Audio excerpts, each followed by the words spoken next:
Daddy, can you tell me a story? Sure, honey. What would you like to hear? How about a nice story about Christmas? 'Twas the night before Christmas. Yay, my favorite! 'Twas the night before Christmas, when all through the house not a creature was stirring, not even a mouse. The stockings were hung by the chimney with care, in hopes that St. Nicholas soon would be there. The children were nestled all snug in their beds, while visions of sugar plums danced in their heads. Mom in her kerchief and I in my cap had just settled our brains for a long winter's nap. When out on the lawn there arose such a clatter, I sprang from my bed to see what was the matter. Away to the window I flew like a flash, tore open the shutters, and threw up the sash. The moon on the breast of the new fallen snow gave the luster of midday to objects below. When, what to my wondering eyes should appear but a miniature sleigh and a tiny reindeer.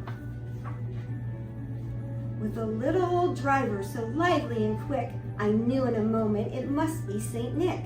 More rapid than eagles, his coursers they came, and he whistled and shouted and called them by name. Now Dasher, now Dancer, now Prancer and Vixen, on Comet, on Cupid, on Donner and Blitzen. To the top of the porch, to the top of the wall, now dash away, dash away, dash away all. As dry leaves that before the wild hurricane fly, when they met with an obstacle, mount to the sky. So up to the housetop the coursers they flew, with the sleigh full of toys and St. Nicholas too. And then in a twinkling I heard on the roof the prancing and pawing of each little hoof. As I drew in my head and was turning around, down the chimney St. Nicholas came with a bound. He was dressed all in fur, from his head to his foot, and his clothes were all tarnished with ashes and soot.